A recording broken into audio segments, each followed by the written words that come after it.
Big 3 Boxing. And I want to give a big shout out to Big 3 Boxing, man. I love all the support. Thank you so much for everything. When you keep going at it. Thank you. Yo, what's up, guys? Me right here, Rayo Valenzuela. I just want to give a shout out to Big 3 Boxing on YouTube. Make sure you like and subscribe to the videos. Hola, los saludos, amigo Ernesto Amador. Un abrazo enorme para mi raza de Big 3 Boxing. Y les quiero recordar que se puede jugar fútbol, béisbol, básquetbol, ping pong, canicas hasta la Barbie, pero no puedes jugar boxeo. Sigan a mis brothers de Big 3 Boxing.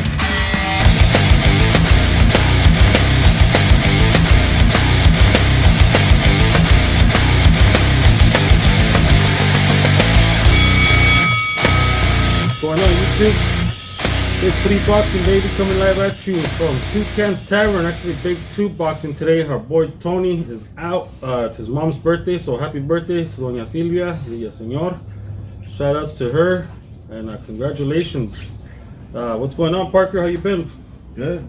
There's a lot of shit going on and shit, you know? Yeah. How's your boy? He's good or what? Yeah, he's doing better. All right, good to hear. We've been off for a few weeks, man. Fucking, I missed this shit. Yeah. What anything new? And did you see the fights last week? Oh man, I loved it. You know, I called it. I said Zepeda by knockout. I didn't say it was a first round knockout, but hey, he took care of business. You know, like the fool Vargas is talking too much shit. Josue Vargas, which was formerly undefeated, right? I think for this fight, he had one loss, but it was a disqualification, I believe. Right. And one thing you don't want to do, and it's throughout history, you don't piss off a Mexican. You don't want to talk shit. You don't want to talk shit because, you know, you see what happens. Yep, that's exactly what happens right you there. Had his brother crying and shit, you know what I mean? He lost his fucking mortgage, his fucking 10 months of mortgage right there. He was making a scene at the fucking at the press conference, at the weigh-in, right? 20,000 that he lost. And you know what? That those fools were saying that after the press conference and the weigh-in, as Vargas comes out, Josue Vargas, and he's like, "Oh, I already won. I won the press conference and the weigh-in." Like, wait a minute, how the fuck do you win anything in those things? Like, you don't win shit. You gotta win in the ring, motherfucker. Like, and like Zepeda said at the end of the fight, there's levels to this game, and it showed fucking big time. You know, Josue Vargas thought he could hang with the big lion. Like, you know, Zepeda's no fucking pushover. Just because he has 2 losses. You gotta understand, he's got 2 losses to 2 of the best fucking guys out there. No, you know? he has 1 loss. But no, he's got 2. The one was a disqualification. But okay, but I mean, on the record. Yeah. But he's not a pushover. He's a good boxer. I think he's a title contender. I think he'll give anybody problems at 140. He's a good little boxer. You know, he's not. I wouldn't mind seeing him in the rematch with the Ramirez. I think he's a different. Oh, you're talking about Zepeda. Zepeda. Oh, I thought about you said Vargas. No. I'm talking about Zepeda. Oh, Zepeda. Yeah, I think Zepeda. Zepeda. Some people have Zepeda beating Ramirez. Maybe. I want to see it because I think he's improved a lot since their first fight, and that first fight was tough. You know, it was a fucking toss-up. But I like Zepeda. I like where Jose Zepeda's career is going. A good thing. It's a rarity that you see a southpaw boxer with power, and that's what Zepeda has. Right. He has power. The fight with Ivan Baranchyk. Oh my God! Fight of the year last year. If you guys haven't seen that fight, YouTube that fight. Zepeda versus Baranchyk. If you guys haven't seen, if you call yourself a boxing fan, and you haven't seen that fight, go fucking jump off a building right now. Fucking, that's a must see. I think it was like 8 or 9 knockdowns in the fight. It was fucking, come on, it was out of control. It's not too far off, all right. So it was a badass fight. It was a fight of the year. Little fucking twist of the camera here, ladies. Sorry about Cameraman has to work on this shit. He started without me. He was taking a shit. I wasn't. I was checking out. So there you go. So we had a little technical difficulties, but not too bad, ladies. Anyways, Zepeda, great performance, beautiful win for Mexico. Another Mexico versus Puerto Rico rivalry. That, you know, I think he embarrassed Puerto Rico with all his shit talking. And getting knocked out in a minute. There was a lot of Puerto Ricans that didn't approve with the way Vargas was behaving. I agree. So, look, we're Latinos. You know, I support I support Puerto Rican fighters. I like Miguel Cotto, but this guy he got out of line. He did get out of line. He got what he. You know what I mean? What he deserved. Say how it is. You know, he got what he deserved. He got his ass beat and he deserved it. And on Showtime we had Ennis fighting. He's also another title contender by now. I'm pretty sure. I mean, he's Jaron Boots Ennis is a 147 pounder. He's ranked number 7 on the ESPN list. Top of 25 boxers under 25. He fought the veteran Thomas Delorme, solid fighter. Ennis knocked him out.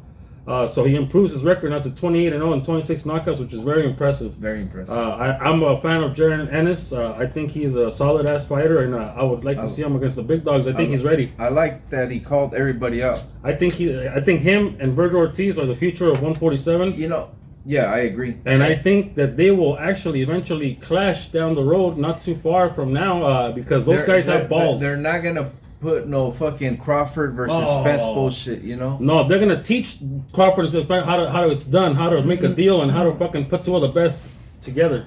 Look, all these fighters never fought. Thurman, Crawford, Spence, they never fought each other. 3 of the top welterweights in the last 5 years, they haven't fought each other. Like, right. You know what I'm saying? Fights need to happen. Yeah, and I think Jared Ennis has what it takes, has balls, and you know him and like I said, him and Virgil Ortiz are gonna show these fuckers how it's done, how to make a deal between two of the best at 147. I'm a big fan of Jared Ennis. I have nothing but respect for the guy, and I think he's got all the skills, and I think he wants all the smoke. I don't think he's bullshitting when he asks for the smoke, you know? I'm a believer in him, and I think he will be a fucking multiple division champion myself, actually. I think he's going to be a champion for sure in 2 weight classes, I think. I just like his style. I think he's very smart, and he's aggressive when he has to be, and the man fucking is doing his fucking business. And I think down the road, him and Virgil, mega fight. Fucking mega fight. And whoever wins that is the man at 147. Yeah. So, you know, we also got a couple of updates. I guess Nonito Donaire agrees to fight Raymar Gaballo in December. So I'm actually pumped up because he's going to be right here at the Dignity Sports Center in Carson. And we'll most likely go to that. So, I mean, I'm a big fan of Nonito. And you know what? He's got a tough task ahead of him. Gaballo is 24-0, 20 knockouts.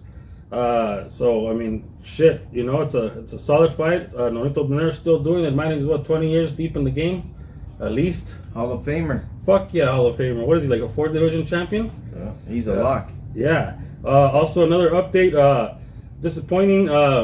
Rolando Rolly Romero got accused of multiple, not only one. I think multiple sexual assault charges. So his stupid ass is now out of the fight with Tank, which would have been his biggest payday. I don't think he deserved that fight in the first place, though. So, you know, I guess shit fucking worked out as it should have been. I guess he didn't deserve it, to be honest with you. And I think Tank was disappointed with Mayweather for having Romero as their opponent. Like, hey, like, how you guys want to build me up? And he's all, you know, fucking Tank Davis is almost like 28 already, and he hasn't had a big fucking fight. Like, you know, like. You know, he needs to step up to the big dogs. He does have a big name, but the fight wasn't big enough because that was Leo Santa Cruz jumping up in weight to fight Gervonta Davis. So I think he wants the smoke. So you know what? I like the replacement, even though it's a short notice. Isaac Pitbull Cruz is going to be the replacement. That's what the sources said. I think it's already signed. So I actually like that fight better than Rolly Romero versus Tank. I like Pitbull Cruz. I think he's more deserving. He's more deserving. He's aggressive, and he's been on a fucking tear. And I shit, you know what? I wouldn't put it past him if he pulls it upset. I mean, everything's possible in boxing, and that one possible upset. Well, I guarantee this. There's one guarantee: somebody's getting knocked out. Somebody's getting knocked the fuck out. And I like it. I like the fight. Everybody's gonna be pleased. It's a must-see TV for any casual. We do have some fights coming up. Everybody knows the mega fight this weekend. Canelo Alvarez is against Caleb Cotton Hands Plant. He behaved himself in his last press conference. I don't even think they had a face-off. But you know what? We're only going to do the prediction on that fight because the undercard is kind of whatever. All these other channels are talking about it, but they're excited about fucking Anthony Durrell or Andre Durrell. Really? Yeah, I saw a couple of other channels that are like, oh my god, what a stacked undercard. Durrell is in there. Like, Durrell is fucking like so past his time. It's like, it's fucking not even funny, you know? Like, I don't even know when the fuck the last time he fought. Durrell. I mean, was it when Benavidez whooped his ass? Probably. Or was that Andre Durrell? I don't even know which one is which. Who's fighting, Anthony or Andre? I don't give a fuck. Who gives a fuck? We're not even predicting that fight. Let's do a prediction for Canelo and Caleb Plant. Specific prediction, not fucking just who's gonna win. I think Tony said is Canelo by knockout. I'm predicting Canelo by knockout under 10. The over-under is 9.5, by the way, on the knockout. I would do the under if I were you, ladies. My money is on Canelo under the 9.5 that's on the line right now. I say Canelo by 8th round knockout, but I think he's gonna have trouble at first. Caleb Plant will have success. Yeah, but that's early in the fight. Yeah, I don't get excited when you guys see the fucking ringside scorecard after the 4th round that Caleb Plant's gonna be up 3-1 or 4-0, or like they had it fucking with Billy Joe Saunders 6-2 in the 8th round. Don't get excited. Don't read into that shit. It's gonna play out pretty much the same in my books. I think he's gonna let him have those fucking early fucking 3-4 rounds. Canelo's a slow starter as is, and Plant I think is a fucking fast starter. You know, like he's gonna have success early in the fight, but don't get excited. Canelo will catch him, and he will put him away. I think that's my opinion. And next week we're going to the Honda Center. You guys gonna be representing? We're gonna be representing B3B, baby. So we got the big fight between Munguia, another Puerto Rican, versus Mexican. Jaime Munguia out of Mexico, of course, against Gabriel Rosado, which is a fucking badass fight. Yeah, it's good action. Must watch fight. TV, and I believe that one is on the Zone. This one this weekend is in fucking pay-per-view. So let's do the predictions for that one, just in case somebody is missing or we can't do it. On the undercard, we're gonna have our Santa Ana's own Alexis Rocha representing. He's gonna fight Johannes Barraza in a 10-round welterweight fight. So we also we'll get to that one next. So we're gonna go ahead and predict Alexis Rocha to beat Barraza. Tony has Alexis Rocha also.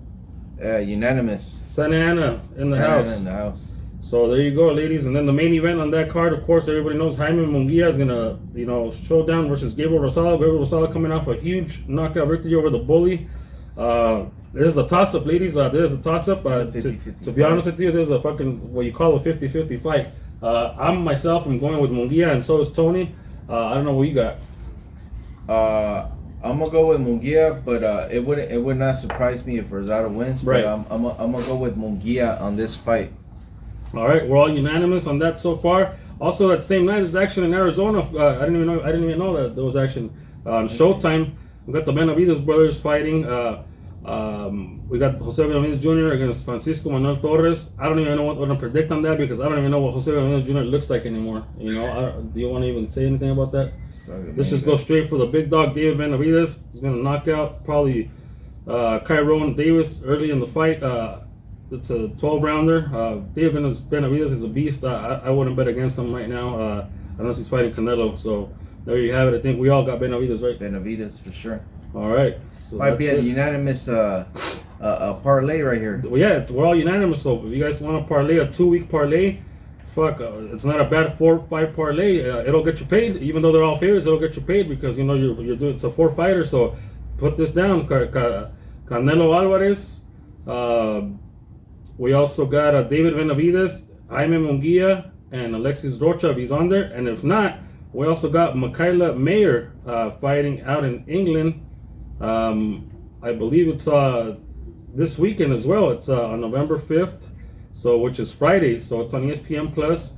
Throw that one in there. Michaela Mayer is going to dominate, is going to keep her... actually, it's a unification, for both of their fucking titles. For Mayer's WBO and... How do you say that name, Parker? Hamadouche? Dumb dick. Hamadouche. Yeah, right? So she's fighting Maiva Hamadouche. That's how we say it. That's how it is. So we're taking Michaela Mayer. Fighting butts. So to figgin' butts and a douchebag. So there you go. Throw that in a little fight parlay, ladies and gentlemen. You heard it here. Make some money. Any shout outs, Parker, or what? Nah, just looking forward to the fights this weekend. I hope everybody kicks back, That's right. drinks, enjoy the carne asada, and watch the fight. Hopefully, it's a good fight. Shout out to the carne asada boys. That reminds me. Yeah, Riverside in the house. What's going on, David? And on the What's crew. up, David? All right, ladies. And so Bobby too. What's up, Bobby? Bobby, what's up? So that's it for this week's episode, ladies and gentlemen. We'll be here, if not next week, the week after. So, stay tuned. Hit that subscribe button. All right, ladies.